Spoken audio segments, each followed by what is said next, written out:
तो out of 6 आपके लिए जो इंपॉर्टेंट है वो सिर्फ और सिर्फ Z, Y, ABCD और हाइब्रिड, इन चार से ही बहुत ज्यादा आपको क्वेश्चन पूछे जाते हैं। मतलब कि 99% जो न्यूमेरिकल्स आते हैं गेट में, अगर मैं 25 साल का इतिहास उठा के देख लूं या 30 साल का इतिहास उठा के देख लूं, तो 99% जो न्यूमेरिकल्स है Z, Y, ABCD और हाइब्रिड पैरामीटर से ही आए हैं। एक आध बार बहुत पहले या कहीं पर इन दोनों पैरामीटर से भी क्वेश्चन आए हुए हैं, तो 1% कैटेगरी में यहां पे डाल देता हूं, ठीक है। बट प्लीज इसको एक ओवरव्यू करके जरूर जाइएगा, ऐसा नहीं होगा सरप्राइज मिल गया, क्योंकि 1% चांस को भी छोड़ के नहीं जाना है, कंपटीशन बहुत हाई है, ठीक है। चलिए बढ़े आगे। तो वन बाय वन बाकी सब चीजें आपको याद है, बस मुझे थोड़ा सा रिवीजन करवाना है। ये कुछ इस तरीके से पैरामीटर होते हैं V1 V2। देखिए Z पैरामीटर Y पैरामीटर को याद रखने के लिए आपको ज्यादा मशक्कत नहीं करनी पड़ती है, क्योंकि ये आपको KCL नहीं KVL से आपको Z पैरामीटर आसानी से याद होता है। वोल्टेज है ना, V1 और V2 और I1 और I2, ये एक्सप्रेशन Z, और यहाँ पे रो और कॉलम के हिसाब से Z11 Z12 Z21 और Z22, ये पोजीशन तो मुझे बताने की जरूरत नहीं, क्रैश कोर्स चल रहा है। Y पैरामीटर में हम लोग किससे सॉल्व करते हैं, KCL से ज्यादा सॉल्व करेंगे। और KCL में भी हम लोग क्या है, यहाँ पर Y11 Y12 इस तरीके से पूरा चलेगा, I1 I2 V1 V2, ठीक है। तो जैसा Z में था वोल्टेज इधर करंट इधर, और Y में उल्टा हो जाएगा, करंट इधर वोल्टेज इधर। तो ये दो पैरामीटर बहुत आसानी से सबको याद होते हैं, ठीक है। अब इनके शॉर्टकट भी मैंने बता रखे हैं कि शॉर्टकट Z पैरामीटर कैसे निकालना है। T नेटवर्क पे शॉर्टकट लगता है और इधर पाई नेटवर्क पे है ना, पाई जैसा शेप बना दोगे उस पे शॉर्टकट चलेगा। कैसे शॉर्टकट चलता है ऑलरेडी आपको पता है ना, मुझे बहुत ज्यादा डिटेल में बताने की जरूरत नहीं, बाकी न्यूमेरिकल के साथ में मैं एक बार रिवाइज करवा दूंगा।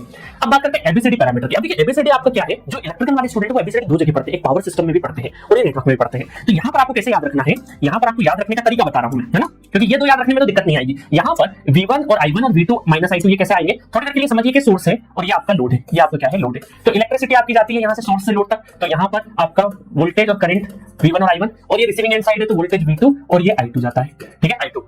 बट ये नॉर्मल है ना, सोर्स से लोड तक एनर्जी इस तरीके से जाती है, इलेक्ट्रिसिटी इस तरीके से जाती है, तो V1 I1 V2 I2। तो हम जब पावर सिस्टम में ABCD पढ़ते हैं, जिसको ट्रांसमिशन पैरामीटर बोलते हैं, वहां पर V1 I1 और V2 I2 ये माइनस साइन नहीं आता है।